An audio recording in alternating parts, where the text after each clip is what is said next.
Let's do a careful examination of this item, which I brought back from Nevada. I think it's kind of beautiful in a way. And I just want to point out some details and also mention the general principles of how something like this is made, because it's a single flake that was taken off of the core. This is called a prepared core technology. Anyway, prepared core technology, you get a single smooth edge, a sharp edge, sharper than you would with something where you were sharpening a core. And this is the final flake. And in this case, there were modifications done after the flake was removed from the core. This was snapped off. I think that was snapped off. There's a different surface there. Go along here. This is very, very, very dull, smoothed out and rounded. This was cut against maybe something hard.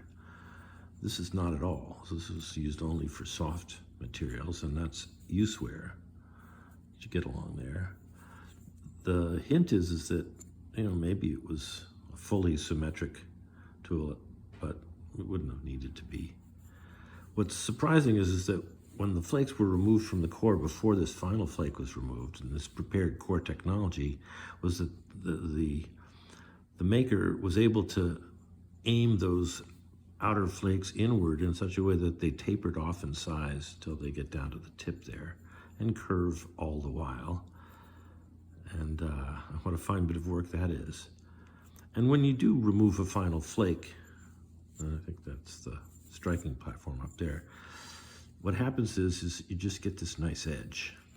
And it's sharper than it would be if you went around trying to sharpen something that had been removed from the core, but wasn't done this way. And also, this is a very interesting feature, because to me, it's as if somebody wanted to soften that ridge there, that we can knock that down a little bit. Why didn't they grind it? You know, why didn't they just go? Instead, someone very precisely went bang, bang, bang, bang, bang, bang, bang along there. Rather similar to that. Anyway, so you think, is that all the details you want to mention about this? I want to mention also that there's a stain on it, which you can see. I don't know if you can see it. There's some in there, and some in there. And so you're thinking, well, this was hafted, but with a glue. Or perhaps that material was what was actually being worked on, or cut, I guess, with this blade. But there you have it, a prepared core blade. Late, you know, not your early stage prepared core blades, not your Levallois technology. This is something that's beginning to undergo additional work after it's been separated from the core. And there you have it. I haven't been able to find anything like a picture of anything like this online. If anybody knows of such a thing, I'd be happy to receive a comment about it. So I actually have a little story to tell about where I found this or how I found this, and I'll introduce the video for that, and maybe we can make some comments then. I'm at my little hill, and northeast of it, a little pile of broken up rocks right here. I pulled them apart, thinking one of them looked interesting, and it turned out that they all look interesting. Look at this stuff. Spread it out a little bit here.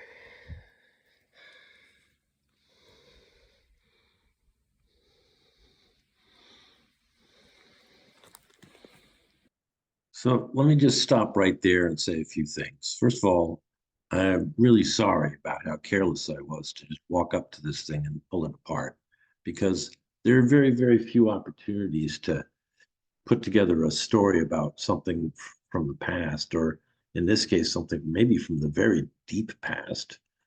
It all would have gotten scattered around. And here I had an opportunity to kind of study on something a little bit. And what did I do? Tore it apart because I thought I saw something interesting in it, which I did. I mean, this blade here is what I talked about earlier in the video, but I regret not taking a careful look at this and this. Because if this thing was a prepared core technology in sort of an advanced state, then maybe some of these other would have been too. And what an opportunity lost to sort of grasp what was going on there. A couple of other little considerations is that this big rock here is no coincidence. And I suspect it was an anvil that was used for tool making.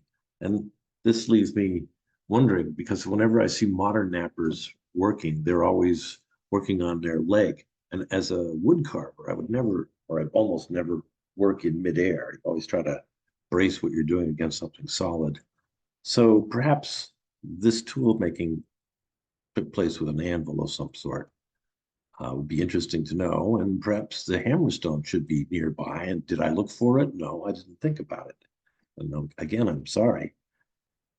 Perhaps the core from which this was separated is nearby, one of these larger chunks. So opportunity lost. But there's a little story here, which isn't entirely lost. First of all, why wouldn't these things have just been scattered about by the wind and the rain and the passing events? It's possible that much of this was buried for a long time. This was deep underneath the soil, and it wouldn't have necessarily been exposed.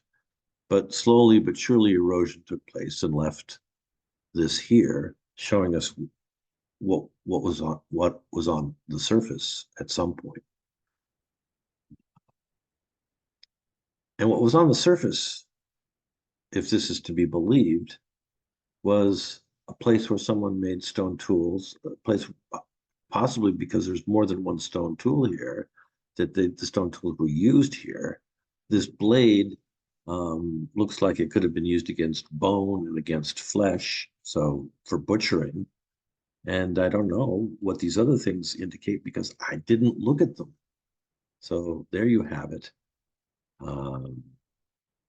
Opportunity lost, but also the story of the person who made these, or the persons, when they were done using them, they put them in a pile next to the rock. Now, it's possible it was a fireplace here, and that they just tossed things into the fireplace, or that they put them back up against the rock for some reason. There's a little bit of a story there. So from small clues, we can only put together a speculation. It's chopping edge right there. Anyway, it's fun stuff.